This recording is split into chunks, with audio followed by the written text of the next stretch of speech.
Salut à toutes et à tous, ravi de vous retrouver pour une nouvelle édition de la Minute Quintée. Alors ce lundi on prend la direction de l'hippodrome de Cagnes-sur-Mer en compagnie des galopeurs avec le prix de Marseille, troisième course du programme qui sera support de Quintet Plus. C'est un handicap, une première épreuve de handicap divisé réservée à des poulains et des pouliches de 4 ans. Le parcours proposé est celui des 1500 mètres de la piste en gazon. Voilà pour les conditions techniques de ce quintet qui est bien entendu prévu aux alentours de 13h55. On a vraiment à faire un quintet très ouvert, il peut tout arriver. J'ai vraiment l'impression que voilà, il y a énormément de possibilités, ce qui rend vraiment cette course ouverte et certainement susceptible d'afficher des surprises. En tout cas, le terrain est annoncé très souple. Ça aussi, il faut le prendre en considération. On va rentrer un vif du sujet. J'ai retenu en tête de ma sélection le numéro 2, Covel, pensionnaire de Jean-Claude Rouget. C'est un ancien représentant de Fabrice Vermeulen qui est arrivé en cours d'automne chez Jean-Claude Rouget, et d'entrée de jeu il s'est imposé justement sur un terrain très souple du côté de Lyon-Paris. Donc voilà, montrant qu'il avait des capacités, il avait déjà montré qu'il en avait, mais il a confirmé chez son nouvel entraîneur. Derrière, seulement 6ème, mais d'une classe 1 bien composée, Ferrari Fever, Zellman, Madame Jourdain. Il y a vraiment des chevaux qui ont des valeurs supérieures à 40, 43, même que Ferrari Fever je crois qu'il est en 44, ouais c'est ça, 44. Donc vraiment un lot bien composé, d'autant que les écarts n'étaient pas forcément super élevés, on le voit en colure, courte tête, nez. Donc honnêtement je trouve que cette tentative est meilleure que ne l'indique son classement. Et puis surtout, Jean-Claude Rouget, il oriente très rarement dans les handicaps. C'est pas un fan de cette catégorie. Le fait qu'il ait pris cette voie, c'est sans doute qu'il pense que son pensionnaire est compétitif. En tout cas, il n'a pas forcément le choix. Mais le fait qu'il tente sa chance ici, pour moi, c'est un signe de confiance qui mérite un très large crédit. D'autant qu'il est très bien placé. Il est bien placé dans la salle de départ. Numéro 8, c'est très correct. Ensuite, j'ai retenu en deuxième position le numéro 4, Chiaro. Premier atout d'Henri-Alex Pantal, ce sera Tony Picon.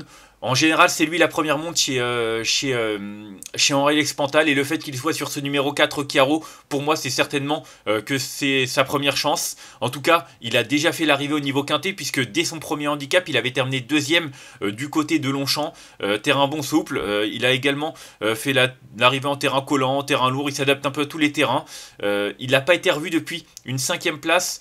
Et avant-dernière place dans une classe 1 du côté de Bordeaux-le-Bouscat. Bon, c'était pas extraordinaire, mais il a quand même repris de la fraîcheur. Je pense que le tracé va lui plaire, tout comme le terrain. Il est lui aussi correctement placé dans les stalles de départ avec ce numéro 7. Donc voilà, il a perdu une livre sur l'échelle de valeur. Il a prouvé qu'il pouvait remporter une telle épreuve en 41, donc en 40 et demi. Je pense qu'il n'y a pas de souci. Et pour moi, c'est également une des priorités de cette compétition. Ensuite, j'ai retenu en troisième position le numéro 10, Amorcita, deuxième atout de Henri-Alex Pantal. Alors pour le coup, je l'aime beaucoup. C'est vrai que sa rentrée m'a un petit peu déçu. Le 20 janvier, c'était sur 1600 mètres PSF. Maintenant, l'hiver dernier, elle a couru 3 fois sur ce parcours pour 2 victoires et une 3ème place.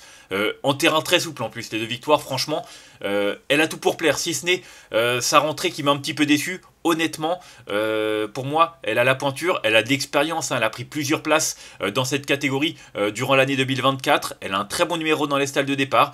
Donc voilà, pour moi, en théorie, c'est une toute première chance. Maintenant, avec cette rentrée un petit peu en demi-teinte, je me dis, est-ce qu'elle est suffisamment prête? En tout cas, Tony Picon a certainement préféré Chiaro. Toujours est-il que pour moi, Amorcita, c'est quand même une concurrente qui mérite un très large crédit au vu de ce qu'elle a réalisé, que ce soit sur ce parcours ou dans cette catégorie. Et je la reprends en confiance. À mon sens, elle est capable de remettre les pendules à l'heure. Ensuite, en 4ème position, j'ai retenu l'As Reverso. Pardon. Reverso, qui dépend de l'entraînement redoutable, Ingrid Janakova-Koplikova. On la connaît bien, cette dame. En général, elle réalise de très belles choses, notamment du côté de Cagnes-sur-Mer. Elle a déjà fait de belles choses. Je ne sais plus avec quel cheval, un ancien... Je sais pas si c'était un ancien Vermeulen, je trouve plus le nom de son cheval comme ça, qui avait fait de sacrés numéros déjà à Cagnes-sur-Mer. En tout cas, Reverso a déjà bien fait sur cette piste. Il a même gagné sur ce parcours. C'était l'hiver dernier dans une course à réclamer.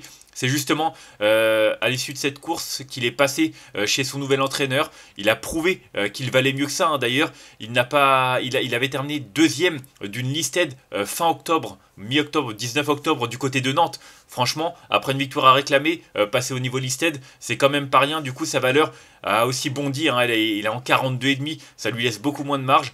Mais voilà, on connaît son entraîneur, on sait de quoi elle est capable et comment elle prépare ses chevaux. Donc attention, je pense que pour son retour à Cagnes-sur-Mer, il est capable de réaliser une performance de choix. Ensuite, j'ai retenu son compagnon de boxe, hein, le 14 Chiotola, pardon, un cheval qui a évolué en République tchèque tout au long de l'année 2024. Et c'est vrai qu'il a réalisé un très bon retour sur notre sol puisqu'il s'est classé deuxième d'un handicap du côté de Lyon-Paris. Donc voilà, la compétitivité, il n'y a pas de souci. Très bon numéro dans les stalles de départ, associé à Anthony Crastus.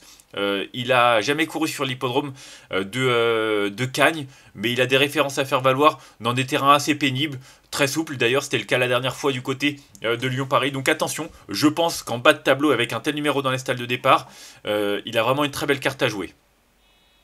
Je sais pas si j'avais dit, il n'y a que 15 partants, hein. Il n'y a pas de non partants, mais ce handicap a été découpé d'une manière à ce qu'il n'y ait que 15 partants.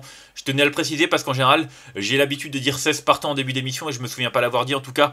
C'était juste pour la petite anecdote. En 6ème position, j'ai retenu le numéro 11. Brother of Lilies, lui aussi a montré de la qualité dans cette catégorie. C'était pas si mal que ça, hein, en dernier lieu du côté de Deauville, c'était il y a 3 semaines de cela environ. Et c'est vrai qu'il n'a pu faire mieux que 9ème sur 1400 mètres PSF. Mais bon, c'était une fin de course qui était assez correcte. Il a affronté ses aînés.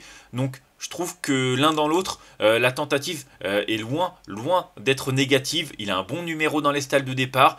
Je vous l'ai dit, il a déjà fait ses preuves, hein, dans cette catégorie. Il compte une 2ème place dans un quintet. C'était au cours de l'été dernier. Donc voilà, pour moi, il n'y a pas de souci. Il est légèrement rallongé, hein. On l'a souvent vu sur 1300-1400 mètres. C'est la première fois qu'il court sur 1500 mètres. En tout cas, c'est un cheval qui a suffisamment de qualité au vu de ce qu'il a montré pour réaliser une bonne performance. D'autant que la dernière fois, c'était une petite rentrée, donc il est susceptible d'afficher des progrès.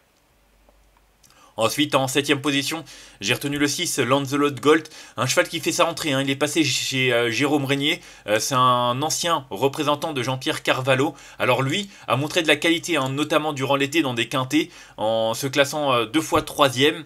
Derrière, c'était un petit peu moins bien en septembre ou alors en octobre. Du coup, je ne sais pas s'il a été arrêté de manière volontaire ou s'il a juste changé d'entraînement et son entraîneur a pris son temps. Je ne sais pas à quel moment il est arrivé chez Jérôme Régnier, mais toujours est-il qu'il a des références à faire valoir. Il a déjà bien fait en terrain souple et très souple, donc attention, je pense que s'il est suffisamment prêt pour cette réapparition, il peut se mettre en évidence. Mais voilà, il y a pas mal d'incertitudes, mais en théorie, sa chance est à prendre en considération. Et enfin en 8ème position, j'ai retenu le numéro 5, La Belle Poète. Je joue sur la forme. Elle vient de s'imposer dans un handicap du côté de Cannes, tout simplement sur 1300 mètres PSF. Là, on change de décor, 1500 mètres et la piste en gazon. Voilà, maintenant elle a des références à faire valoir sur des pistes en gazon. D'ailleurs, elle a déjà couru sur cette piste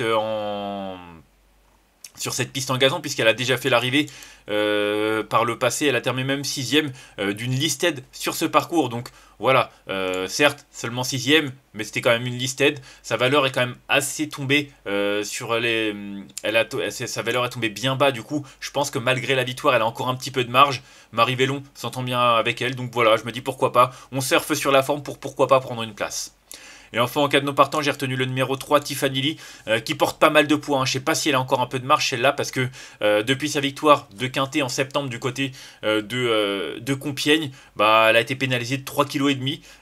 Alors elle a tenté sa chance dans une listed non placée, c'était il y a environ 3 mois de cela, donc petite rentrée, mais Christiane Demureau, attention, c'est vrai que sa victoire de Quintet était quand même acquise avec une certaine autorité, donc voilà. 41, faut voir ce que ça va donner, mais peut-être que le fait d'avoir repris de la fraîcheur, ça va jouer en sa faveur. Moi, je m'en méfie, mais ce sera plutôt un regret de ma part. On va faire un petit récapitulatif de ma sélection avec le numéro 2 que j'ai retenu devant le 4, le 10, l'As, le 14, le 11, le 6 et le 5. Et en cas de non partant, le numéro 3. En conseil de jeu, c'est pas évident. Honnêtement, on a des incertitudes pour un petit peu tout le monde. Covel, il a montré de la qualité. Moi, je pense qu'à cette valeur, il est compétitif et il peut remporter une telle épreuve. À lui de le montrer en piste. Le 4, Chiaro, et le 10, Amorcita, deux pensionnaires de Henri Lexpantal. Je trouve qu'ils ont vraiment une belle carte à jouer sur ce qu'ils ont fait de mieux dans cette catégorie. Maintenant, voilà, il y a l'incertitude de la petite rentrée pour l'un, l'incertitude de la rentrée décevante pour l'autre. Donc voilà, il y a vraiment pas mal de choses qui sont incertaines dans ce quintet et j'espère vraiment avoir fait les bons choix. Mais honnêtement, faudra prendre avec des pincettes parce qu'il y a des nombreuses possibilités. On va se quitter là-dessus. Moi, je vous remercie de m'avoir suivi pour cette nouvelle édition de la Minute Quintet. Si vous avez aimé cette vidéo, n'hésitez pas à la liker, à la partager ou encore à vous abonner à notre chaîne YouTube en cochant la petite cloche pour être au courant des prochaines vidéos. On se retrouve mardi du côté de Vincennes, hein. On parlera également du quintet de dimanche qui n'a pas encore couru au moment de cette vidéo avec le prix d'Amérique pour revenir sur les potentiels vainqueurs de l'abonnement d'un mois sur le site turf-fr.com. En attendant, je vous souhaite vraiment une excellente journée et de bons jeux à tous. Bye bye.